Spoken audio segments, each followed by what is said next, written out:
Olá, meninas do Cafezinho da Tarde, bem-vindas a mais um podcast aqui no nosso ministério. Eu sou Karina Barber e eu vou estar trazendo para vocês um pouquinho da leitura hoje do nosso 5º dia no livro Criando Filhos para Cristo, do reverendo Andrew Murray. Eu estava traduzindo até o capítulo 4, eu mesma, o livro, e graças a Deus conseguimos, foi uma coisa que eu compartilhei com o Cafezinho, conseguimos um site aqui nos Estados Unidos que tem o livro todo já escrito no site, e eu estou conseguindo traduzir com o Google Translate. Então, para mim tem sido uma bênção para não ter mais esse consumo de tempo, para poder fazer isso. Então, é uma coisa para a gente agradecer muito ao Senhor. Se Deus quiser, eu vou poder fazer a leitura desses textos mais rapidamente para vocês. 5º dia, a promessa da aliança. E estabelecerei a minha aliança entre mim e ti, a tua descendência, depois de ti em suas gerações, por uma aliança eterna, para ser um Deus para ti e para a tua descendência depois de ti. Gênesis 17, 7. Os filhos da carne não são filhos de Deus, mas filhos da promessa. Romanos 9, 8. Temos aqui a primeira revelação completa dos termos da aliança, do trato de Deus na graça, com Abraão, o pai de todos os que creem. A grande promessa fundamental do que Deus chama de aliança eterna. Deus já havia se revelado a Abraão como seu Deus e o Deus que lhe daria um filho. O que é novo e notável aqui é a garantia de que a aliança que agora seria estabelecida seria tanto com sua semente quanto com ele mesmo, um Deus para ti e a tua semente depois de ti. É esta promessa que investiu estas palavras através de todas as gerações da Igreja de Deus, com um interesse imperecível. Vejamos como a promessa é inteiramente a mesma para o filho e para os pais. A questão da promessa é a mesma em cada caso. Estabelecerei a minha aliança. Eu serei um Deus para ti e para a tua descendência depois de ti. É propósito de Deus manter a mesma relação com o filho e com o pai crente e o filho inconsciente devem ter o mesmo lugar diante dele. Deus deseja tomar posse dos filhos antes que o pecado assuma o domínio. Desde o nascimento, sim, desde antes do nascimento. Ele os asseguraria como seus e teria um coração o amor dos pais santificados, guiados e fortalecidos pelo pensamento de que o filho é seu, um Deus para ti e para a tua descendência. A certeza da promessa é a mesma. Baseia-se na misericórdia gratuita de Deus, em seu poder onipotente, em sua fidelidade à aliança. A eleição da semente é tão livre quanto o do próprio pai, ou melhor, é ainda mais livre quanto a do próprio pai. E ainda mais manifestamente de livre graça, pois aqui, em todo caso, não há possibilidade de mérito ou dignidade. A fidelidade de Deus ao seu propósito é, em ambos os casos, a base sobre a qual repousa a promessa e seu cumprimento pode ser esperado. A condição da promessa é a mesma em cada caso. Em sua dupla bênção é oferecido a fé dos pais e deve ser aceito somente pela fé. Se a promessa feita a um pecador no Evangelho, eu serei o teu Deus, não for crida, essa incredulidade torna a promessa sem efeito. Deus é verdadeiro, sua promessa é fiel, sua oferta de misericórdia é real. mas não encontra entrada na incredulidade, e a bênção é perdida. Não de outra forma, com a outra metade, um Deus para tua semente. Se a fé dos pais aceitar isso para seu filho, Deus cuidará para que sua fé não seja decepcionada. O destinatário da promessa é o mesmo. Não é como se a primeira metade da promessa fosse dada ao pai e a segunda metade ao filho. Não, mas é a mesma pessoa a quem chegam duas partes da promessa. Numa metade, o indivíduo aceita isso para si mesmo. Na outra metade, como um pai para seu filho, mas é um ato. A promessa não é suspensa para esperar pela fé da criança, mas é dada à fé do pai, na certeza de que a fé do filho seguirá. Com Abraão, como cada pai crente, a mesma fé aceita a bênção pessoal e paterna. A bênção é, em ambos os casos, igualmente certa, se a fé mantiver igualmente firme. Mas aqui surge uma dificuldade para muitas pessoas. Eles veem que as promessas de misericórdia de Deus para com os pecadores são gratuitas e seguras, e descobrem, ao acreditarem nelas, que elas se tornam realidade. Eles sabem que foram aceitos, mas é como se a promessa relativa aos filhos não fosse igualmente simples e certa. Eles não conseguem entender bem como alguém pode acreditar com tanta confiança em outro. Eles sabem que a única base segura para a fé é a palavra de Deus, mas eles ainda não foram capazes de perceber que a palavra de Deus realmente significa isso, que eles definitivamente devem acreditar que Ele é o Deus da sua semente. Suas impressões estão de acordo com os pontos de vista comumente defendidos e que podem ser expressos assim.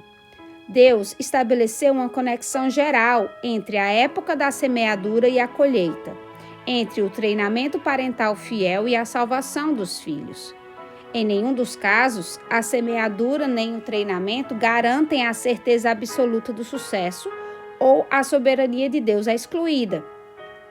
É suficiente que a promessa expresse a tendência e o resultado normal do treinamento adequado, embora não o que será problema em cada caso particular. É evidente que tal princípio geral, com as suas possíveis exceções, não pode proporcionar o descanso da fé que os pais anseiam. A fé necessita da certeza de que o propósito e a promessa de Deus são claros e inconfundíveis. Somente então ele poderá aventurar-se totalmente em sua fidelidade. Tal foi a promessa feita a Abraão, tal é a promessa para todo pai crente. Não é na lei geral da época da sementeira e da colheita que devo encontrar o paralelo para a minha base de esperança em favor do meu filho, mas naquela outra promessa muito distinta e definida com a qual o próprio Deus a ligou. A primeira metade, eu serei um Deus para ti, é o padrão divino da promessa da segunda, um Deus para a tua semente. Quando um pecador lutador busquei misericórdia pela primeira vez, não foi com base em algum princípio geral de que busca geralmente é seguida pela descoberta que eu confiava, mas com a certeza divina muito definida. Todo aquele que pede, recebe, e aquele que busca, encontra. Eu acreditei na promessa. Eu vim e fui aceito. Achei verdadeira a promessa. Eu serei o teu Deus. Portanto, agora é trazida a promessa de que ele também está disposto a ser o Deus da minha semente. Onde quer que Deus venha com a promessa, ele espera que a fé a aceite imediatamente. A promessa não estava condicionada à crença de Isaac, pretendia ser sua fonte e segurança.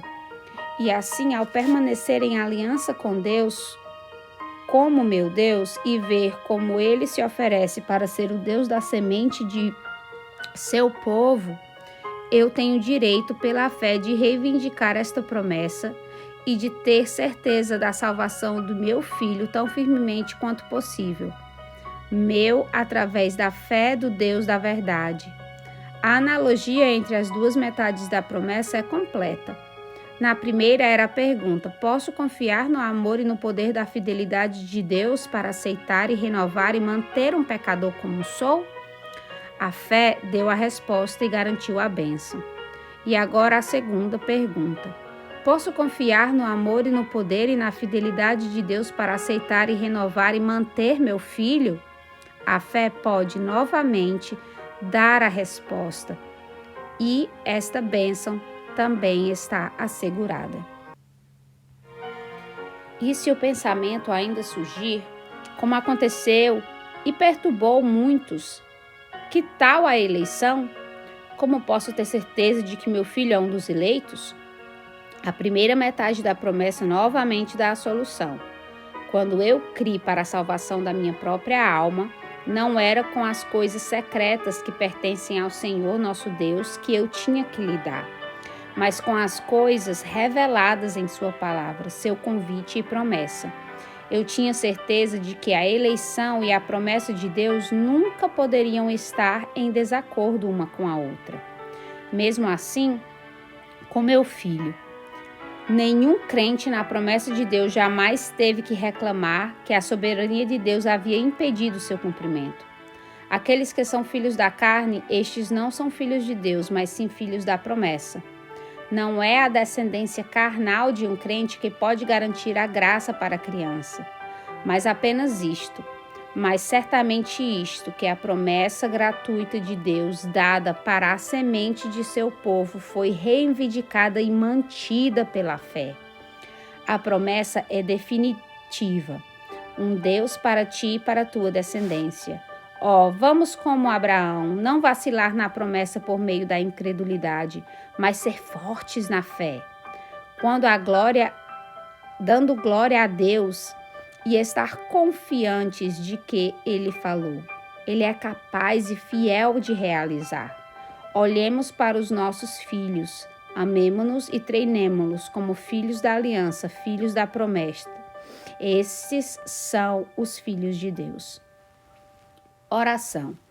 Ó meu Deus, como devo adorar-te suficientemente pela graça que revelaste na promessa da aliança?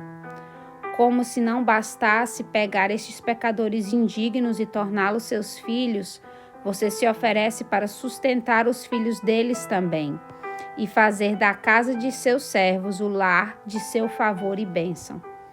Você os encontra com a promessa certa, feita uma vez ao seu servo Abraão. Eu serei um Deus para ti e para a tua descendência depois de ti. Bendito seja o teu santo nome. E agora, Senhor, suplico-te, dá-me graça para aceitar esta promessa e confiar nela de todo o coração. Desejo acreditar que tão certo quanto a confiança que tenho que tu me aceitaste e és meu Deus, tão confiante posso estar de que tu és o Deus da minha semente. Assim como eu me entreguei todo pecador a você e você me tornou como seu, eu os entrego todo pecadores também a você e acredito que você os aceita como seu. Assim como aceitei sua promessa para mim, aceito-a para eles. Dá-me graça para olhar para eles como tu olhas, como filhos da promessa. Que isto seja o que me dê coragem e esperança para sua formação na terra e sua porção no céu. Eles são filhos da aliança, filhos da promessa. Fiel é aquele que prometeu e que também o cumprirá. Amém. Amém, minhas irmãs. Que Deus esteja nos dando a fé, que possamos crer, que os nossos filhos são filhos da promessa e que o Senhor que começou a boa obra em nós vai terminá-la até o dia de Cristo. Um forte abraço em todas vocês. Deus as abençoe. Tchau, tchau.